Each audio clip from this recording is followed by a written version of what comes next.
శేషి గారు నమస్తే అండి.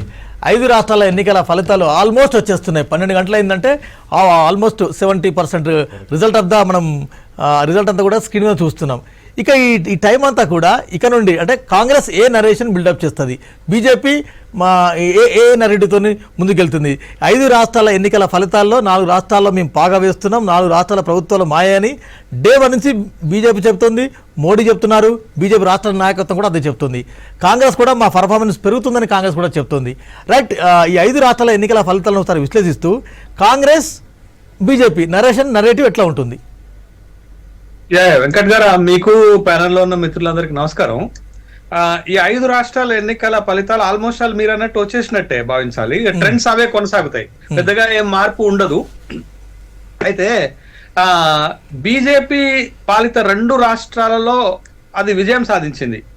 పెద్దగా అదేమీ అక్కడ కోల్పోలేదు, ఇంకా ఎక్కువ సీట్లనే సాధించింది ఆ రాష్ట్రాల్లో.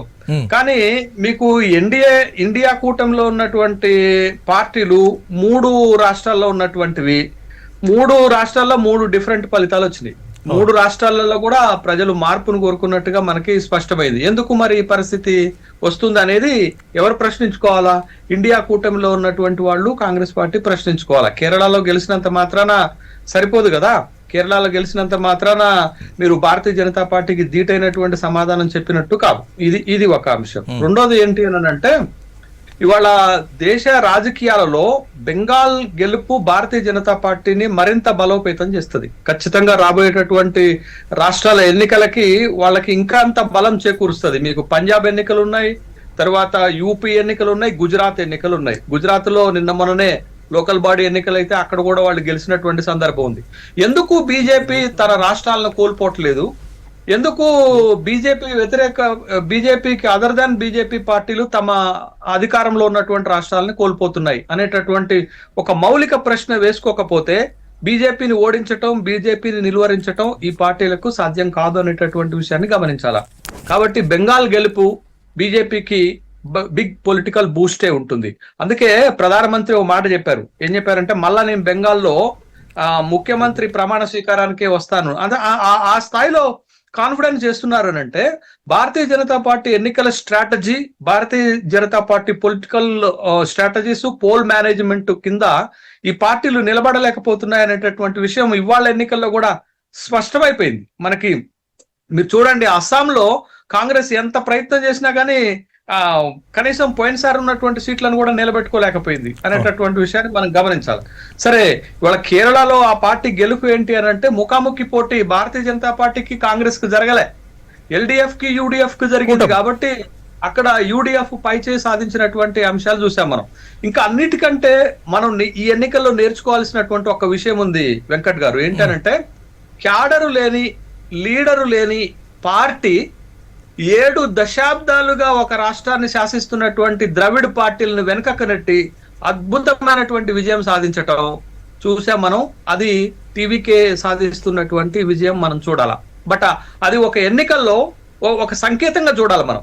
ఎన్నికలకి ఒక కొత్త స్ట్రాటజీ అవలంబించినట్టుగా చూడాలా. మీరు చూడండి, తమిళనాడులో ఒక్క టీవీకే ఏ పార్టీతో పొత్తు పెట్టుకోలే.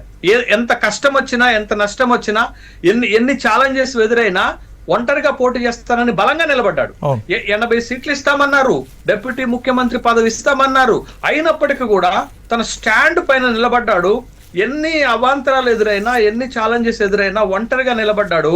ఇవాళ ఒక సినిమా స్టార్, ఒక cinema super star, political super star గా మారిపోయాడు తమిళనాడులో. ఇవాళ ఆ విజయము మిగతా అన్ని విజయాలను కమ్మేస్తుంది. మనం అబ్జర్వ్ చేయండి మీరు.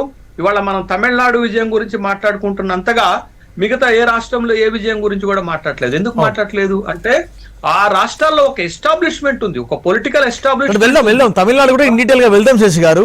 అంటే తమిళనాడు కూడా ఇన్ డీటెయిల్ గా వెళ్దాం. అంటే ఈ 5 రాష్ట్రాల ఎన్నికల ఫలితాల మీద ముఖ్యంగా బీజేపీ, ఎన్డీఏ ఏ నరేటివ్తోని రేపంచి రాజకీయ చర్చను పెడుతుంది? ఖచ్చితంగా ఇప్పుడు ఇండియా కూటమి ఈ రాష్ట్రాలలో తమిళనాడు కోల్పోవటము, తర్వాత బెంగాల్ కోల్పోవటము ఇండియా కూటమికి పెద్ద దెబ్బ. ఎందుకనంటే ఈ 2 పార్టీలు మీకు లోక్సభలో చాలా పెద్ద పార్టీలు. ఇప్పుడు భారతీయ జనతా పార్టీ నెంబర్ 1 ఉంటే నెంబర్ 2 కాంగ్రెస్ ఉంటుంది, నెంబర్ 3 ఎస్పీ ఉంటుంది, నెంబర్ 4 తృణమూల్ కాంగ్రెస్ ఉంటుంది, నెంబర్ 5 డిఎంకే ఉంటుంది. అంటే నెంబర్ 4 నెంబర్ 5 స్టామినా ఉన్నటువంటి లోక్సభ సభ్యులు ఉన్నటువంటి రెండు పార్టీలు రెండు రాష్ట్రాల్లో అధికారాన్ని కోల్పోవటం అని అంటే మీకు మామూలు విషయం కాదు. అందుకని దేశ రాజకీయాలపైన డిఎంకే ఓటమి, దేశ రాజకీయాలపైన టిఎంసి ఓటమి ఖచ్చితంగా ప్రభావం చూపడుతుంది. ఇండియా కూటమి బలహీన పడుతుంది అనేటటువంటి ఒక సంకేతం ఇస్తుంటే Right. ఎన్డీఏ కూటమి మరింత బలోపేతం అవుతుంది అనేటటువంటి సంకేతం ఈ ఎన్నికల ద్వారా పోయింది. కాబట్టి ఖచ్చితంగా మళ్ళా భారతీయ జనతా పార్టీ దేశంలో ఇంకొంచెం బలోపేతమైనట్టుగా ఈ ఎన్నికలు నిరూపిస్తున్నటువంటి అంశాన్ని మనం చూడాలా. ముఖ్యంగా బెంగాల్ విజయం వాళ్ళకి ఒక పెద్ద బూస్ట్ గా మారిపోతుంది. బట్ కాంగ్రెస్ కేరళలో గెలవటం వల్ల కాంగ్రెస్ ఒక ప్రమాదం నుంచి తప్పించుకుంది. వెంకట్ గారు, ఏంటి ఆ ప్రమాదం నుంచి తప్పించుకుందనంటే, మీకు 2014లో భారతీయ జనతా పార్టీ కేంద్రంలో అధికారంలోకి వచ్చిన తర్వాత హోంమంత్రి అమిత్ షా ఒక నినాదం తీసుకున్నారు, కాంగ్రెస్ ముక్త భారత్ అన్నారు. కాంగ్రెస్ ముక్త భారత్ అనేటటువంటి ఒక నినాదం తీసుకుంటే మీకు దాని నుండి అడ్డుపడ్డది మీకు హిమాచల్ ప్రదేశ్, కర్ణాటక, తెలంగాణ. బట్ ఈ మూడు రాష్ట్రాల్లో కాంగ్రెస్ మళ్ళా అధికారంలోకి వస్తుందా అంటే ఆ రాష్ట్రాల్లో ఉన్నటువంటి పరిస్థితుల దృష్టి ఆ నమ్మకం కలగట్లేదు. ఇవాళ కేరళలో కాంగ్రెస్ అధికారంలోకి రావటం వల్ల ఈ అమిత్ షా నినాదం నిజం కాకుండా పోతుంది. ఒకవేళ కేరళలో గనక ఎల్డిఎఫ్ గనక అధికారంలోకి వచ్చి ఉంటే అమిత్ షా నినాదం నిజమయ్యేటటువంటి అవకాశం